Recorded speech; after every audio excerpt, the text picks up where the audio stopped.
Hey guys, welcome back to the channel, and today this video is gonna be me just sharing my thoughts, kind of a review if you want to call it that, of the 28 to 75mm 2.8 lens from Tamron. I do just want to mention that all the footage throughout this video is shot on the Sony a7 III with the lens, the 28 to 75 Tamron, so you get a really good idea of what it's like for the video. I'll also insert some photos for you so you have a good idea with photos as well. So I bought the Sony a7 III and I really needed a good all-rounder lens for it. My criteria was having a good focal length, having a constant aperture, having it compact and lightweight, and silent autofocus. But I wanted all of this for a reasonable price. So my options were the standard Sony kit lens, which was a 28 to 70mm, but it has a variable aperture, and that's something I didn't really want. I just bought a new camera for an upgrade. I'm so used to having variable aperture lenses that I just wanted a low aperture lens for once that was all consistent throughout. So that kind of ruled out the kit lens for me. So that left me with two lenses, which was the Tamron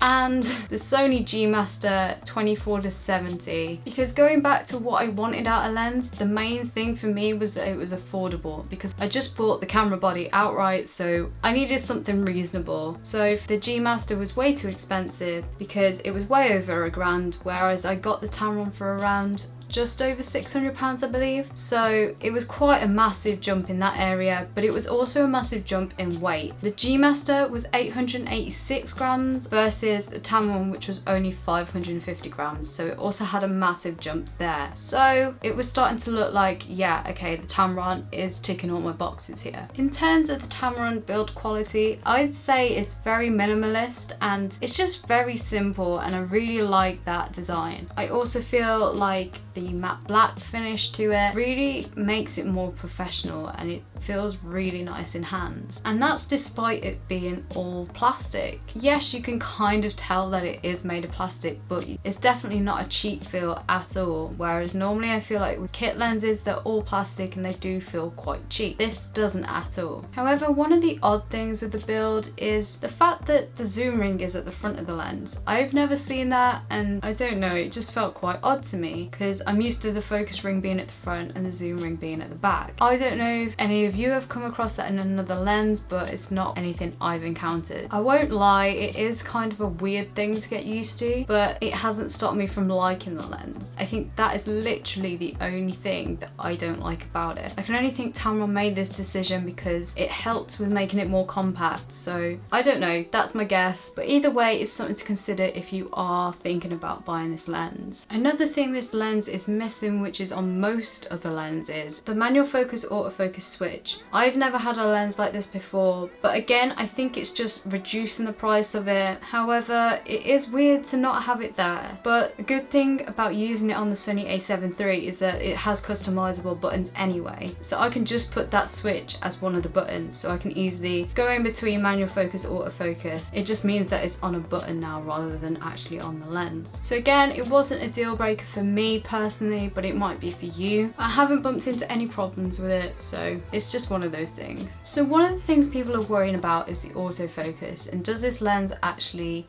work with it? Because if you don't know, Sony has an amazing system for focusing. I'd say one of the best for a camera. People are just worrying that because it's not a native Sony lens, it's not going to work with that function very well. It might hunt more for focus than it should do, and it's not as fast as focusing as it should be. But Tamron is the first non-Sony company to produce a lens for the Sony E-mount, and I can say I've had no issues with it. The only time it's hunted for focus is if it's been in direct sunlight, and I mean, I feel like most cameras struggle anyway, but it's really fast. It does work phenomenal with the eye tracking. I've not had major problems with it at all. It's always been sharp, it's always been spot on. I feel like the only time you're really gonna notice it is if you have the G Master side by side with the Tamron and actually do a focus test. But even then, I found that watching those types of videos, it's very minimal. You have to really nitpick at it. Not only does it handle the autofocus really well,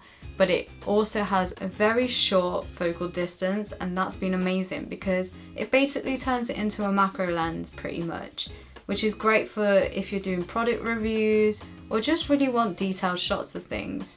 you can get the subject very close to the lens. I know it's not going to be as great as a dedicated macro lens, but it's there, it's in the lens. You can get way closer than you could with most lenses, so I've definitely liked that feature. Another thing I think you should consider is the focal length. It's 28 to 75, which is very unusual. Yes, the 75 gives you an extra little bit of reach, but you do have the Super 35 mode on the camera anyway. But the 28, I think it comes down to personal preference. It depends what you're using the camera for, and if you are okay with that tiny difference you'd have with a 24 to 70. But to combat with this, Tamron have released a 17 to 28, which I feel like I might want to try actually, because it will match up with the focal range, and it's kind of the budget version, which is what I need right now, but that's something for another day. So the other thing is vignetting. People are a bit iffy about, because this lens does have vignetting. That's not a massive deal breaker for me because I don't notice it that much in video. But obviously if you do notice it, then it's harder to edit out in video.